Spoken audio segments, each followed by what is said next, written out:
ከ2000 በላይ ሰልፈኞች እንደተገደሉ ቢቢሲ እና ሪውተርስ እየገለጸ ይገኛል። እንደምታውቁ ከሆነ የመጀመሪያውና ሁለተኛው ቀን የነበረው ሰላማዊ ሰልፍ ሰላማዊ የነበረ ቢሆንም ከዛ በኋላ ግን ጸረ መንግስት የሆኑ ንጉሳዊ ስርዓት ናፋቂዎችና በሞሳድ የሚደገፉ ሰዎች ይህንን ሰላማዊ ሰልፍ ወደ ብጥብጥ ሊለውጡ ችለዋል።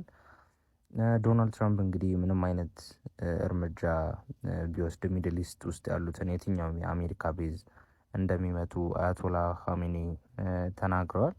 የሁሉ እንግዲህ ምክንያቱ ዋናው አሜሪካ ነች። እንደምታወቀው የኢራንን ከረንሲ ማኒፕሌት በማድረግና ብዙ ሳንክሽኖችን በመጣል ከረንትሊ አሁን $1 ወደ 1.4 ሚሊዮን ሪያል ሊያስገቡ ችሏል። እንግዲህ ይሄ የተታለለ ወጣት ነቅቶ ይሄንን ሰልፍ ያቆም ይሆን ወይስ ደግሞ እንደ በግ የተነዳ አላማ ለሌለው ነገር ይሞት ይሆን የሚለው ትልቁ ጥያቄ ይሆናል። አሜሪካስ ምን አይነት እርምጃ ልትወስድ ትችላለች የሚለው ሌላ ጥያቄ ነው።